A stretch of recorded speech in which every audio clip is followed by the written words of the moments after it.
Gina confides to her mom, Denise, that her marriage to Clint was quote unquote rehab from salon life. WT, what the FFF is going on right here? Additionally, freshly married out of the gate, Gina tells McKinley when they met on the date that she was checking him out while they were on the bus. And if that doesn't sound like side piece energy, I don't know what is. Welcome to Cliff Alerts. Today we're going to be talking about Lifetime Network's reality-based TV series, Married at First Sight, season number 4, episode number 22. But before we get into it, please like, share, and subscribe. Please click that notification button. Please send us your comments. And here we go. This With this raggedy episode episode, was a lot of fluff, and we're just gonna break it down and keep it moving. Nicole and Chris are going to New York for a wedding, and 9 days after D-Day. she is excited at the opportunity for Chris to meet her friends and additional family. Gina visits with her mom, Denise, and they talk, and Gina basically says her marriage to Clint was rehab from salon life. Does she know what rehab is like? I have no What idea. does rehab have to do with um the situation she found herself in? No. I don't know what it has to do with in her mind, but what she said sounded all kinds of stupid to me. Clint and Dominique. They They hook up in the park. Yeah, and Dominique brings her new dog. What's his name? Oh, And said that all these dogs around him is making him feel like he needs to get a dog. I can see that. He's grown to be a dog, at the very least, admirer, if Right, not lover. So right. I get that. And he also says that now he's out of the way, Gina can get some spotlight back on her because she likes the spotlight and he probably took all of it away from her. He tells Dom that she and Kinley plan to go out on a date. Dominique wasn't surprised and she said it doesn't matter to her one way or the other. Dominique mentions that she's gonna slide into the DMs of Gil. He was one of the participants on Married at First Sight season 13, and she was going to reach out to him. Firefighter from Houston, who is, I believe, 5 to 6 years her senior. Clint kind of acknowledged or kind of encouraged her rather to do this, right? Right. I see a show coming. Why would they introduce this? Somebody is plotting something, a show probably with Dominic and Gil. I don't know, but I found that sort of connection odd simply because Gil lives in Houston and Dominic lives in Nashville. But that's just me. Kirsten connects with Jasmine to go apartment shopping. Jasmine wants to get what she was missing with Iris on, and she probably can't have all that hollering and screaming in her parents' house. She reconnected with one of her college friends, and she calls him her friend boy. And ain't no friendship in this. This guy is gonna be F boy, if you know what I'm Yeah, at saying. least you got the first letter right. Kristen said she's moving on. She's doing a lot of self care and she is surrounding herself with people who love her and who she loves. So she was getting ready to go out on a date with her girlfriends, and she seemed to be moving in the right direction. Eris connects with his boy Mac out at the park, and they kind of chop it up. Um, Mac confides in Eris that, hey man, I'm getting ready to make a move back home to Michigan, Flint, to take a new job there, and it's going to be something that I'm going to have to tell Gina at some point in time. Right, and he also mentions that Dom is gonna say, "Uh-huh, I told you so," because one of her things she had against McKinley is that he seemed like he was too temporary, that he didn't have a place to live. Jack, who unfortunately experienced a death in his family, his grandmother, who actually attended his wedding to Kirsten, passed away. Condolences and all go out to him and his family. Right. Kirsten did have an opportunity to reach out to Shaq and call him to offer her condolences on the passing of his grandmother. That was very kind and tender-hearted of her to do that, and I'm sure Shaq appreciated that. Yeah, I would think so as well. Clint got a chance to hook up with Eris, and they actually met some of Clint's friends to talk Yes. about what their experiences or what their new experiences are like as newly divorced men. Right, and the friends were hitting them with a lot of questions. What did they learn? Clint claimed he did a lot of stretching. Some of his friends were clowning him because he just was married for 2 months, and they've been married for some time, so he has no idea what stretching is all about. Eris was his philosophical self, and non-answers regarding how or general answers regarding how he's getting back to himself and how his ex-wife Jasmine deserves certain things, and and how he wished the best for her, blah blah blah, and And that was he it. and he claims he will be willing to date all kinds of women, thick, thin. Speculate on that. We know better.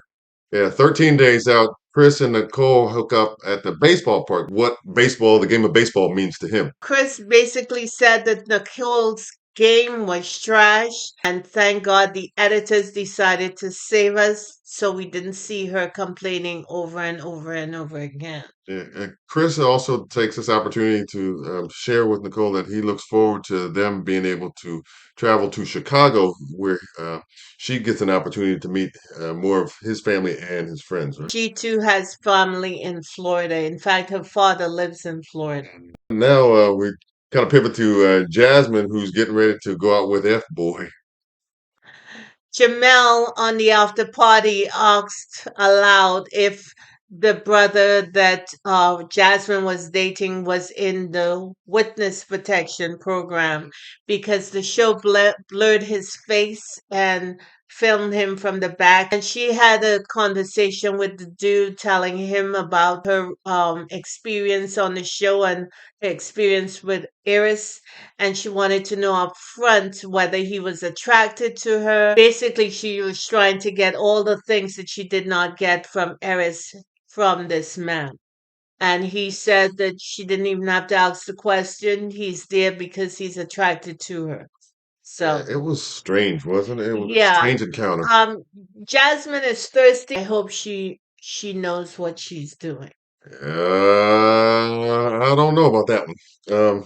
Anyway, Kirsten takes an opportunity to meet with a life coach and find out more from her where she wants to take her life and maybe what she learned from her experience. Yeah, also a part of that is her business. She wants to grow her business and she wants to be focused on what part to take so she can glean good success. Mhm. And the coach asked her a series of questions. One of them was that if there's anything that she did in her marriage she would do differently. And one of the things she said is she would not be so sort of harsh and blunt with people when they're expressing their feelings. She'll be more careful of what she says, and she'll be more open to listen to what they're saying rather than she says her piece and then she shuts the conversation down. Right, the better communication Right. piece of And this. that was partly one of the reasons why Shaq couldn't get with her, because she would do that. She would speak her piece, and after that, she was tuned out. She didn't want to hear anything else from you, and that doesn't create a safe space for anyone to be dealing with someone who does that. It Yeah, gets old, yeah. and it's disrespectful Quick, too. Yes. quick. And also, too, if I'm not mistaken, she did mention that she has to do a better job at managing her own expectations. If she openly admits that had she done something differently, perhaps her relationship would be in a better place, to me, that's growth. To me, that's strength because she went through a public rejection, able to admit what you've done wrong and try to correct that. And I applaud her for that. Okay, yeah, Because yeah. bottom line, Shaq could not give Kristen what she wanted, and Kristen wasn't a safe space for Shaq. I think that in addition to other things that both I think you and I have referenced over the course of the season, Right. have brought these two, to the point where, like I said, they realize that hey, look, they got to go different directions. From Kirsten's vantage point, I think she has to do that, put that work in. She Yes. has to. Yes. She has any shot of Of getting, getting what she what said she she says wants. she wants in the future in the form of a husband. then she's got to take as much as she can from this experience, good, bad, ugly, whatever it is that's involved with, her part in this, and deal with it and really correct the flaws and move forward and be far more prepared for the next opportunity. There's some things I could have done differently, and I applaud her for trying to get to that point. Yeah, yeah, yep. 15 days after the D-Day, Chris and Nicole decided they were going to go furniture shopping for items for their new apartment. Why don't you just come out and just say it? Don't beat around the bush. Nicole's taste may be raggedy in furniture. Why you want to say something Because you and you're hesitate. trying to blame me for Because it? you hesitating. You want to talk about Nicole? Talk about Nicole. I quoted you. What the problem is? I see you. You do you. Yeah, so do her You do neighbors you. out the window with that light glow, yellowish glow. You do you. Wow. That yellow chair for $1,600. Girl, they see you coming if you pay $1,600. I would tend to agree with that one. Meanwhile, Clint had an opportunity to go out on a blind date with Nicole. One of the things that she does not want is a man with red hair because she has red hair. And as a result, Clint was just taken aback at another woman dogging him because he has red hair. And what was her excuse? Apparently, if two people with red hair connect, it kind of looks like an incestuous A relationship. situation. Yeah, going on there, and I'm like, I don't know where she got that from. If she went to Scotland, they're all over the place. What is she talking about? I don't know. Yeah, traumatized with is where I think he would be more so than crushed because Clint is a pretty confident guy, pretty outgoing guy, extroverted guy. I don't think he's going to be too crushed by that. Mac actually has a chance to finally connect with Gina, right? After they get finished after Gina finishes traveling, right? Yeah, and she came in there grinning and skinning, and they at a coffee shop, and they Doing latte art. I'm not a coffee I've drinker, never so seen anything more boring in my life, and I'm a coffee serious fiend, coffee. fiend, y'all, not drinker, fiend. Yeah, got to have that coffee injection, you know, to function. Is there something you're trying to tell me? Yeah, you're a coffee fiend. That's it.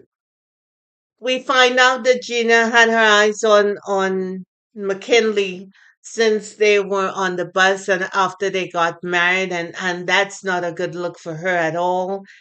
She seemed like she is someone who is not really present in the relationship she's in. She's already checking for someone else, and that's someone who has roving eyes and side piece energy. But yet she felt like she gave it what she could. Right, exactly. How? Show you right. How is that possible? In And her own, what I guess, alternative universe mindset. right.